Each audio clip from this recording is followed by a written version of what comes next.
Hello friends, welcome back to our YouTube channel easy maths with P N sir. अगर आप इस channel पे नए हो तो प्लीज़ इस चैनल को सब्सक्राइब कीजिए और आपके जितने भी friends all over Maharashtra class 9, 10, 11, 12 इनमें से किसी भी क्लास में महाराष्ट्र स्टेट बोर्ड में पढ़ते होंगे उन सभी को मैथमेटिक्स के लिए इस चैनल को सब्सक्राइब करने के लिए आवश्यक है आप भी वीडियो देखे बाद वीडियो को लाइक कीजिए, इन वीडियो को आपके फ्रेंड के साथ शेयर कीजिए और कमेंट करना ना भूलिए। देखिए एक्सरसाइज मतलब प्रैक्टिस सेट 5.2 जो है इसमें क्वेश्चन नंबर 8 ट्राइंगल ABC में हमें सेंट्रॉइड G दिया है और ट्राइंगल ABC के जो 3 वर्टेक्सेस है उसमें से वर्टेक्स A दिया है, वर्टेक्स B दिया है और जो वर्टेक्स C है तीसरा वर्टेक्स, उस वर्टेक्स C के हमें कोऑर्डिनेट्स पूछे गए हैं। देखिए क्या दिया है हमें ट्राइंगल ABC में वर्टेक्स A दिया है, वर्टेक्स B दिया है, वर्टेक्स C हमें फाइंड करना है और इस ट्राइंगल का सेंट्रॉइड भी हमें दिया है G। ठीक है, ये 3 पॉइंट्स के हमें कोऑर्डिनेट्स दिए गए हैं। अब सपोज ये अगर D मिड पॉइंट रहेगा तो इस AD को हम मेडियन कहते हैं, ठीक है ना, ये हमें पता है। What is centroid? Centroid is the point of intersection of medians, हमने पहले देखा है सेंट्रॉइड मीडियन का पॉइंट ऑफ इंटरसेक्शन रहेगा। अब यहाँ पे हमें सेंट्रॉइड G दिया है, वर्टेक्स A दिया है, वर्टेक्स B दिया है और वर्टेक्स C के कोऑर्डिनेट्स पूछे गए हैं। नाउ लुक हियर, हम क्या कंसीडर करेंगे, यहाँ पे जो वर्टेक्स A है जो हमें क्या दिया है -14, -19, इसे हम कंसीडर करते हैं x1 y1। ठीक है, फिर हमें जो वर्टेक्स B दिया है क्या है वो 3, 5, इसे हम कंसीडर करेंगे x2 y2। ओके, फिर सेंट्रॉइड G ये हमारे पास है -4, -7, इसे हम कंसीडर करते हैं xy। ठीक है, अब यहाँ पे हमें पॉइंट C मतलब वर्टेक्स C फाइंड करना है। इस C के लिए हम वर्टासेस कंसीडर मतलब C के लिए हम कोऑर्डिनेट्स कंसीडर करेंगे x3 y3।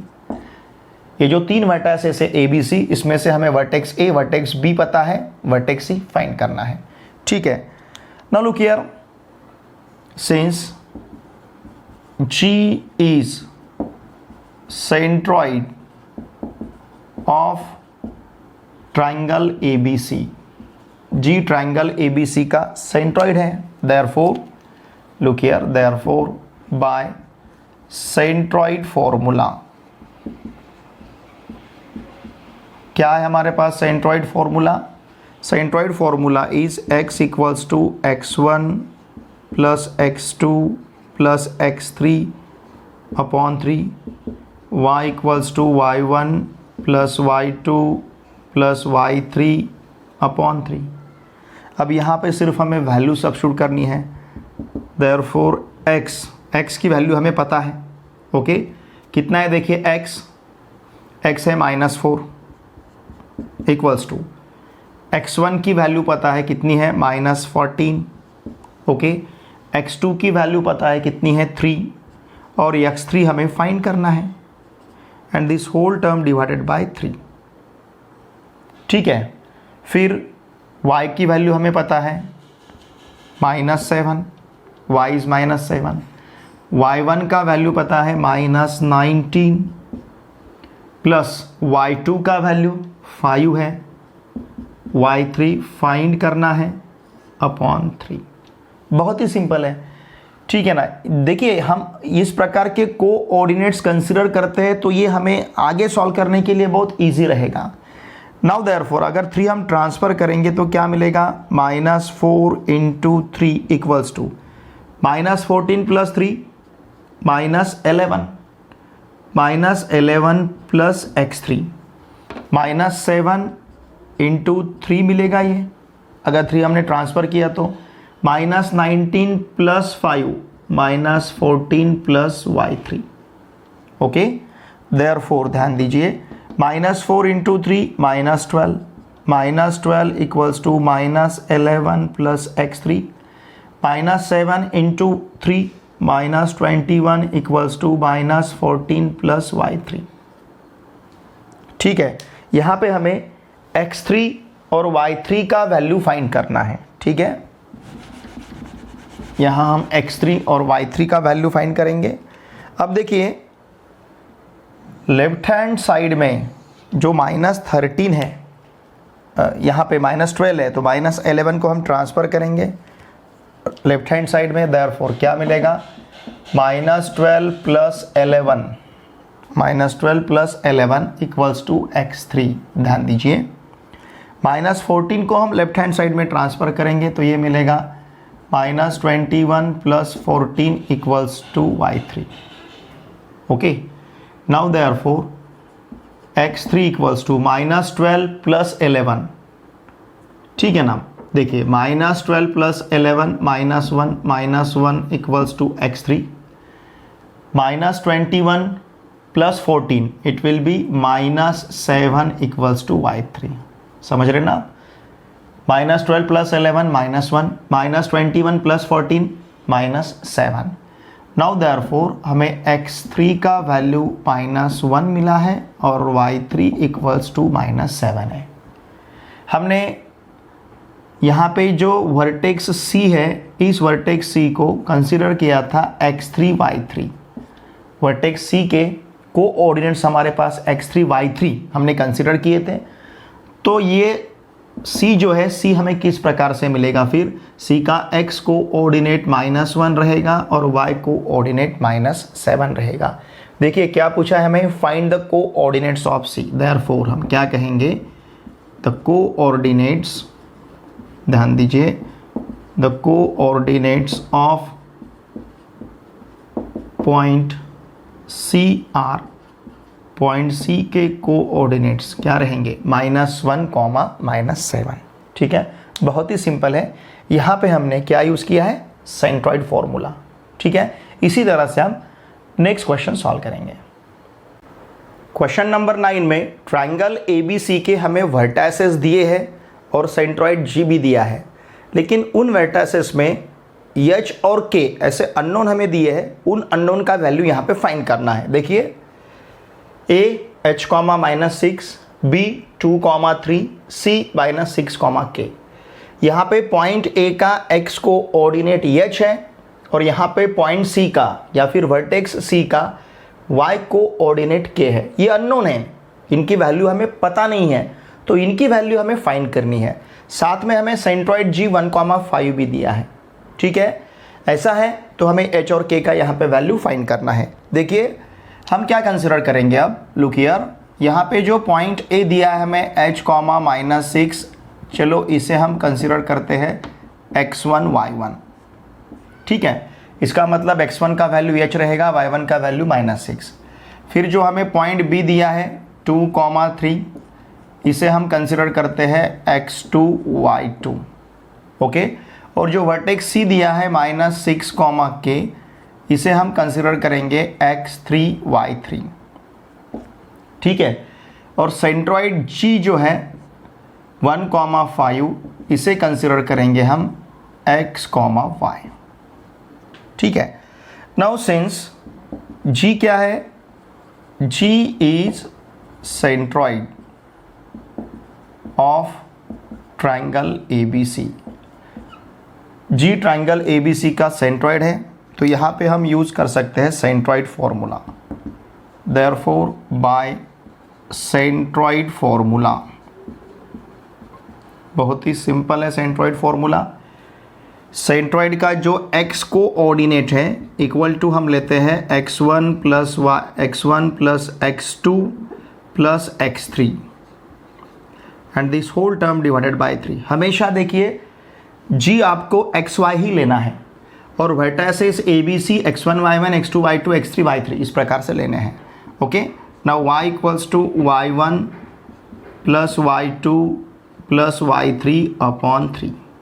ठीक है, अब यहाँ पे सिर्फ हमें वैल्यू सब्स्टिट्यूट करनी है। देयरफॉर x का वैल्यू हमारे पास 1 है, इक्वल्स टू x1 का वैल्यू 6 है, x2 का वैल्यू 2 है, x3 का वैल्यू x2 है, ठीक है ना, और x3 का वैल्यू -6 है अपॉन 3। ठीक है, ये प्लस इंटू माइनस माइनस रहेगा। उसी प्रकार से अब y का वैल्यू 5 है, y1 का वैल्यू -6 है, y2 का वैल्यू 3 है और y3 का वैल्यू k है upon 3. Okay, now therefore 1 into 3 equals to h minus 4 and 5 into 3 equals to 3 plus k minus 3 plus k. समझ रहे ना आप? 2 minus 6 minus 4 minus 6 plus 3 minus 3. 3 हमने इधर ट्रांसफ़र किया, यहाँ का भी 3 हमने इधर ट्रांसफ़र किया. ठीक है, यहाँ ये डिवीजन में है, इधर गए बाद मल्टीप्लिकेशन में रहेगा. देयरफॉर क्या मिलेगा फिर हमें? 3 equals to h minus 4 and 15 equals to minus 3 plus k. ठीक है, हमें यहाँ पे h और k का वैल्यू फाइंड करना है, ध्यान दीजिए. Now therefore 3 plus 4 equals to h, 15 plus 3 equals to k. Therefore 7 equals to h, 18 equals to k. ठीक है ना? तो यहाँ पे हमें h का वैल्यू 7 मिला है और k का वैल्यू 18 है और यही हमें पूछा गया था, फाइंड h एंड k. ठीक है, तो h हमारे पास कितना रहेगा? 7. h का वैल्यू 7 है और k का वैल्यू कितना है? 18 है. ओके, और यही वैल्यू हमें यहाँ पे पूछी गई थी. ठीक है, इसी प्रकार से हम अब नेक्स्ट क्वेश्चन सॉल्व करेंगे.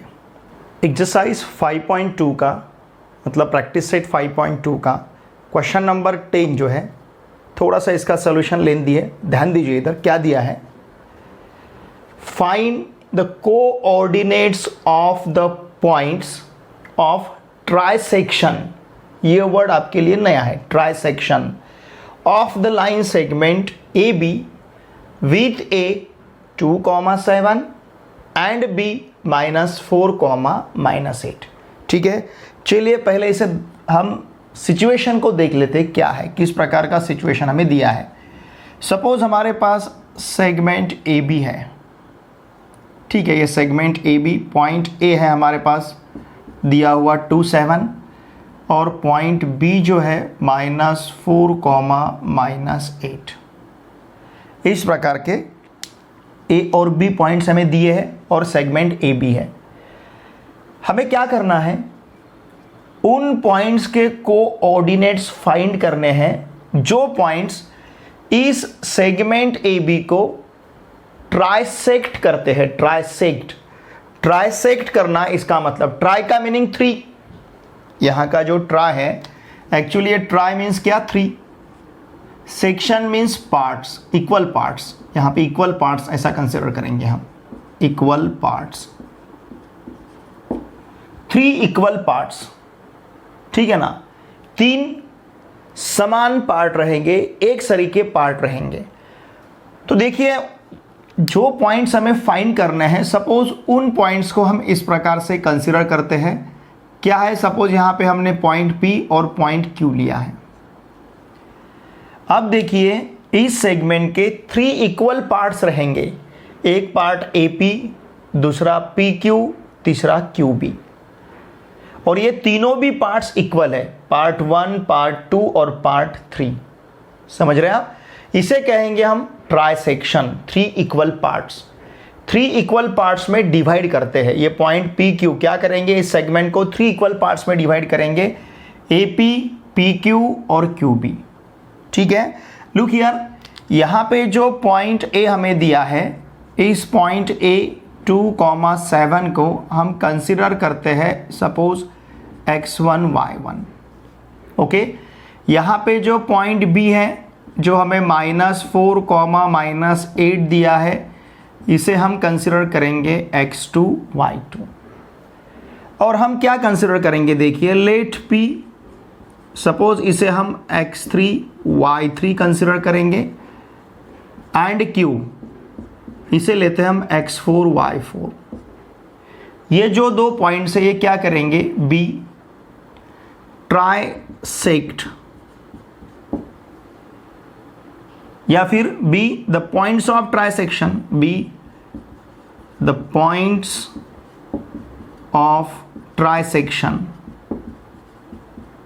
Okay, of segment A B.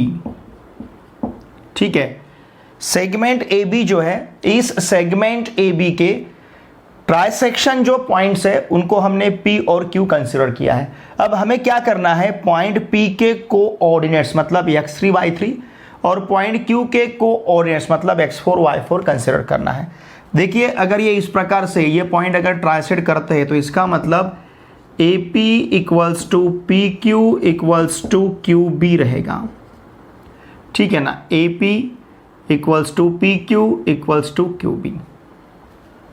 Okay, AP equal to PQ रहेगा, इक्वल टू QB रहेगा। नाउ लुक हियर, अब अगर हम जैसे हमें पॉइंट P फाइंड करना है, पहले हम पॉइंट P फाइंड करेंगे, फिर बाद में पॉइंट हम Q फाइंड करेंगे। लुक हियर, अगर सपोज हम AP अपॉन PB लेते हैं, AP अपॉन PB, तो इसका वैल्यू क्या मिलेगा? देखिए AP अपॉन, एक्चुअली ये जो PB है, ये यहाँ पे जो PB है, ये PB PQ प्लस QB है, बराबर है। यहाँ का जो PB है, P से लेके B तक का डिस्टेंस, ये कैसा है? PQ plus QB। Q ऐसा हम लिख सकते हैं क्योंकि PQB इस प्रकार से है, पॉइंट Q P और B के दरम्यान है। अगर PB मतलब P से B तक का डिस्टेंस अगर हमें काउंट करना है तो हम क्या कर सकते हैं? P से Q तक का डिस्टेंस प्लस Q से B तक का डिस्टेंस। समझ रहे हैं ना आप, क्योंकि बीच में पॉइंट Q है। ओके, तो यहां पे हमने इस PB को क्या लिखा? PQ plus QB। क्यों लिखा? क्योंकि P और B के दरम्यान है। ओके, नाउ लुक हियर, हमें पता है PQ equals to QB equals to AP है। समझ रहे ना आप, PQ equals to QB equals to क्या है? AP है। तो यहाँ पे ध्यान दीजिए, AP upon PB equals to AP upon, हम क्या ले सकते हैं? PQ का वैल्यू AP, QB का वैल्यू भी AP। सिंस क्यों लिख रहे हैं हम ऐसा? क्योंकि AP equals to PQ equals to QB है। ठीक है, तो इस PQ का वैल्यू हमने AP रखा, क्योंकि AP equals to PQ equals to QB है। तो हम PQ जो है, इस PQ की जगह AP रख सकते हैं और इस QB की जगह भी हम PQ रख सकते हैं, AP रख सकते हैं। तो हमने क्या किया? QB की जगह AP रखा, PQ की जगह भी हमने AP रखा। ठीक है, इससे क्या होगा? देखिए, therefore AP upon PB equals to AP upon 2AP, AP plus AP 2AP। Therefore हमें क्या मिलेगा? ध्यान दीजिए, देयरफॉर बहुत ही सिंपल है, AP upon PB equals to क्या मिलेगा हमें? AP cancel 1/2। ओके, इसका मतलब AP इज टू PB क्या मिला है हमें? 1:2। AP इज टू PB का वैल्यू 1:2 मिला है। इसका मीनिंग क्या है? दैट इज, इसका मीनिंग क्या रहेगा? That is P divides segment AB in the ratio 1:2। Okay, इसका मतलब ये जो पॉइंट P है, पॉइंट P सेगमेंट AB को कौन से रेशो में डिवाइड करेगा? 1:2। ध्यान दीजिए, देखिए सिचुएशन कैसे अब हमारे पास। ओके, यहाँ पे पॉइंट A है, यहाँ सपोज पॉइंट P लेते हैं और यहाँ पॉइंट B है। ये पॉइंट P कौन से रेशो में डिवाइड कर रहा है? AB को 1:2 इस रेशो में डिवाइड कर रहा है। ओके, तो यहाँ पे हम सेक्शन फॉर्मूला यूज़ कर सकते हैं। देयरफॉर बाय सेक्शन फॉर्मूला, अब ये सेक्शन फॉर्मूला हम किस प्रकार से ले सकते हैं? इस 1 को हम सपोज m कहेंगे, 2 को हम n कह सकते हैं। पॉइंट A हमारे पास क्या है? पॉइंट A है x1 y1 और point B x2 y2, point A है x1 y1, पॉइंट बी है x2 y2 और पॉइंट पी हमने क्या कंसिडर किया है x3 y3, x3 y3। Okay, तो अगर हम यहाँ पे सेक्शन फॉर्मूला यूज करेंगे तो बाय सेक्शन फॉर्मूला हमें x3 इक्वल्स टू क्या मिलेगा, mx2, ध्यान दीजिए mx2 plus nx1 upon m plus n। Okay, similarly y3 equals to क्या मिलेगा, my2 plus ny1 upon m plus n। इसी प्रकार से लेते हैं हम सेक्शन फॉर्मूला। ठीक है, तो यहां पे अगर हम वैल्यू सब्स्टिट्यूट करते हैं, व्हाट इज x3 नाउ, हमें फाइंड करना है। m पता है कितना है 1, x2 पता है हमें, what is x2 -4, plus n पता है 2, x1 पता है हमें कितना है 2, x1 का वैल्यू 2 है, अपॉन 1 प्लस 2 मिलेगा। Okay, similarly y3 equals to, ध्यान दीजिए y3 इक्वल्स टू क्या रहेगा, my2, what is m now, m is 1 into y2 का वैल्यू -8 प्लस n का वैल्यू 2 और y1 का value 7 upon 1 plus 2। Therefore x3 equals to -4 plus 4 upon 3 and y3 equals to -8 plus 14 upon 3।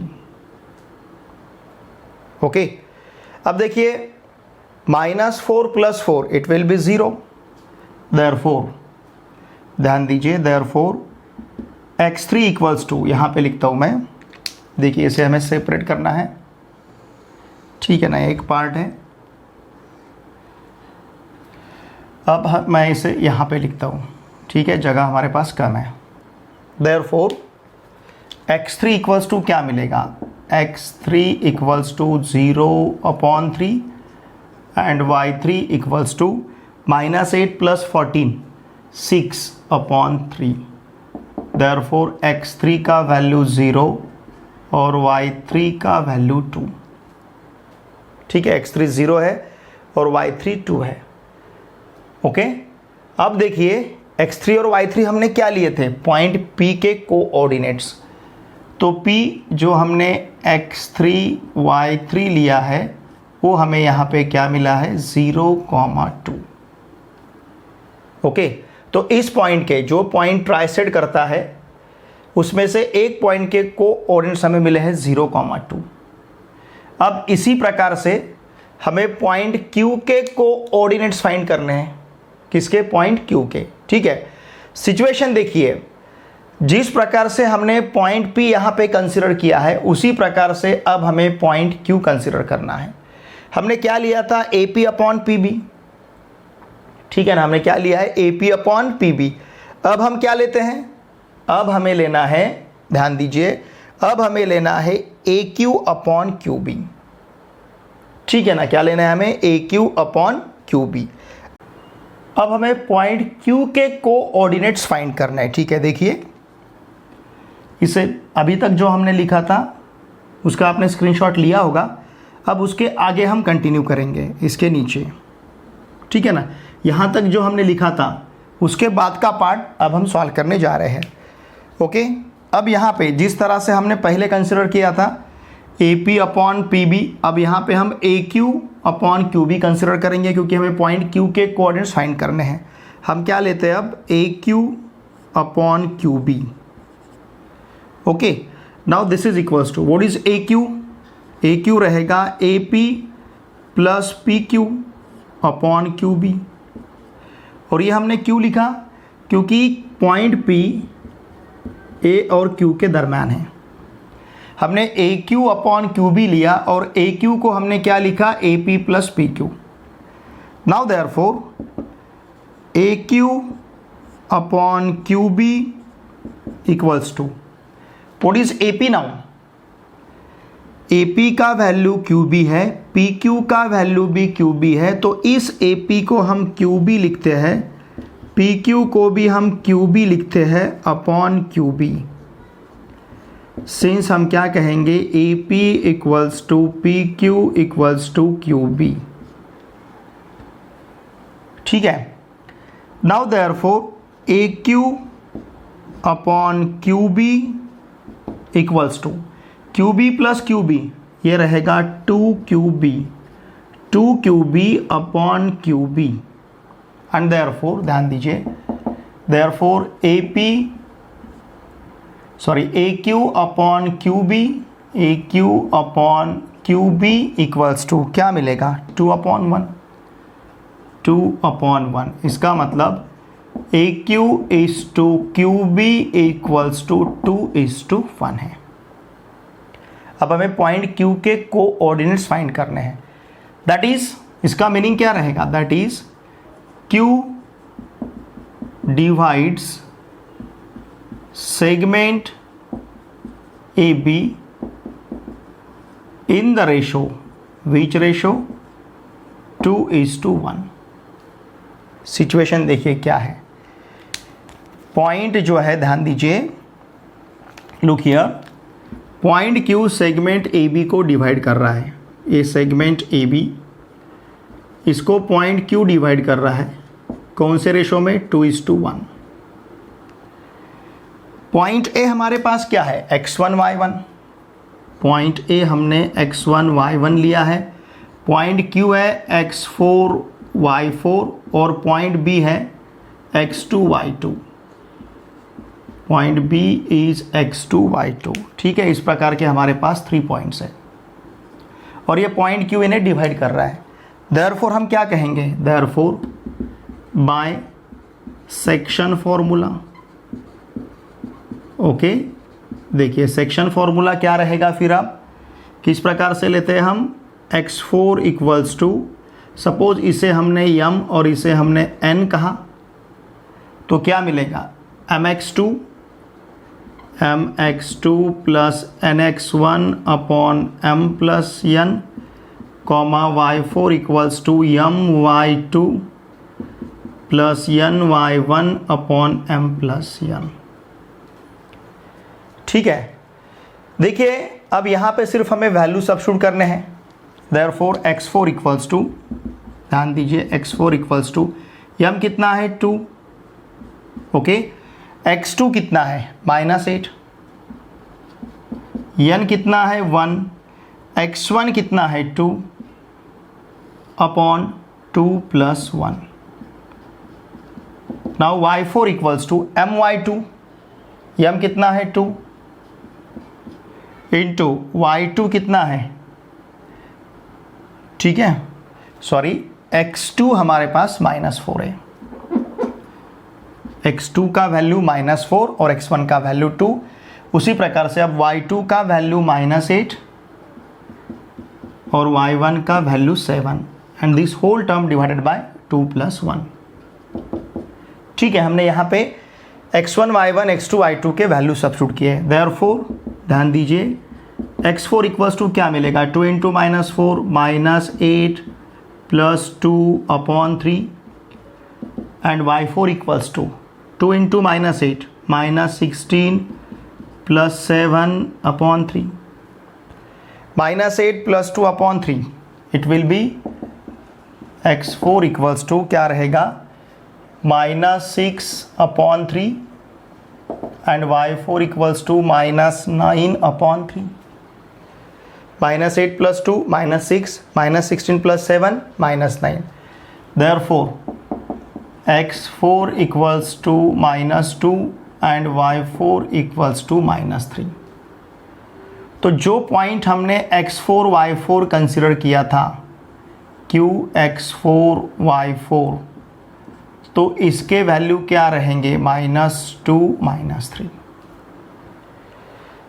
ठीक है, इस प्रकार से हमें पॉइंट Q मिला है। देखिए पॉइंट P तो ऑलरेडी हमने फाइंड किया था 0,2 और पॉइंट Q हमारे पास है -2, -3। अब हमें क्या पूछा गया है, find the coordinates of the points of trisection. Therefore हम क्या कहेंगे, the coordinates of point of trisection are, क्या रहेंगे कोऑर्डिनेट्स, पहला रहेगा हमारे पास 0,2 एंड -2, -3। ठीक है, सॉल्यूशन थोड़ा सा लेंदी है, ध्यान दीजिए, लेकिन ठीक तरह से वीडियो देखिए और फिर भी अगर कुछ आपको डाउट है तो प्लीज़ मुझे कमेंट बॉक्स में पूछिए। ठीक है।